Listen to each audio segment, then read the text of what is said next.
জেলা যুব দলের সম্মানিত সাংগঠনিক সম্পাদক সাবেক ছাত্র নেতা বড় ভাই জাহেদ মোহাম্মদ রাজীব খানকে তার আসন গ্রহণ করার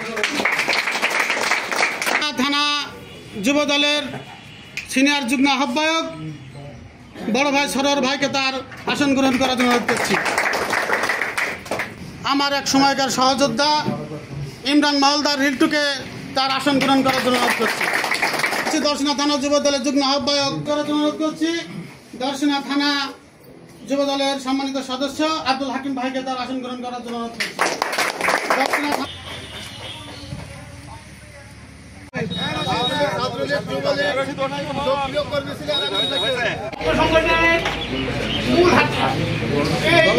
মূল হাতিয়ারকে যদি সঠিকভাবে পরিচালনা করতে হয়, সঠিক একটা কমিটি দিতে হবে। আমার কথা হলো যাতে তিনি এই কমিটিটা সুন্দর চলবে, তাদেরকে এই কমিটির মানে ভালো জায়গায় বসে সংগঠনটা শক্তিশালী করুক।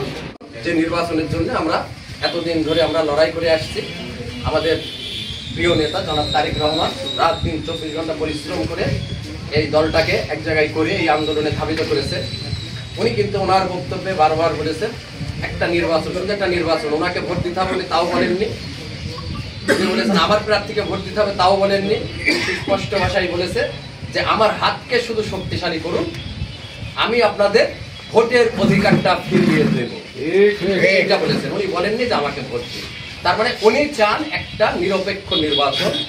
নিরপেক্ষ নির্বাচন দিলে আগামীতে জনগণ যাকে ভোট দেবে তারাই রাষ্ট্র পরিচালনার দায়িত্ব পাবে। মানুষের গ্রহণযোগ্যতা আপনার থাকতে হবে এবং প্রত্যেকটা মানুষের সাথে চলাফেরা কথাবার্তা আপনার সেই ধরনের হতে হবে। এই জিনিস আমাদের দল জনগণের ভোট নিয়ে আমাদের দায়িত্ব আসতে হবে। আমাদের কি করতে হবে? আপনি দল করেন, ভাই আমি দল করি, আমার চাওয়া পাওয়া কিন্তু আছে। যদি মনে করেন আমি নিঃস্বার্থে দল করি, ঠিক ঠিক না বাবু, আমার চাওয়া পাওয়া আছে, আমার এলাকার মানুষ আছে, আমার জেলার মানুষ আছে।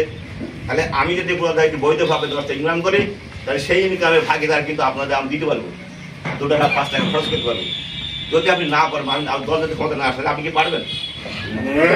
তার পাশের বাসা বা বাড়ির পাশের লোক আছে, ভাই আপনি দল করেন বলে বলে, ভাই আমার এই দেখেন দিন ভাই, একটু ভাই আমার এটা করে দেন দিন ভাই, ভাই আমার এটা করে ফোন করে এটা করে দেন দিন ভাই, কি করে বলে?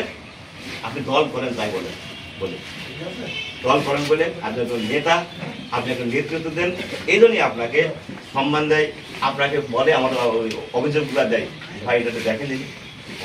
তাহলে সেই ধরনের আপনার যোগ্যতা তৈরি করতে হবে, কোনো হানাহানি নেই। এই জায়গায় 2 আসন বাবু ভাই চুয়াডাঙ্গা জেলা কমিটির সভাপতি অনেক কিছু দিয়েছে না, আমরা কিছু দিতে পারি না। এই যে চুয়াডাঙ্গাতে যত রকম জেল জুলুম নির্যাতন হয়েছে, যারা জেলে গিয়েছেন তাদেরকে জেলখানা থেকে জামিন করা, জেলখানায় পিছিয়ে দেওয়া, যারা একটু মানে নিম্নবর্তী যারা আছে তাদের বাড়িতে চাল বাজার, এগুলো দেখেছো তো? দেখেছে? আমাকে দেখেছে নাকি? সবাইকেই দেখেছে।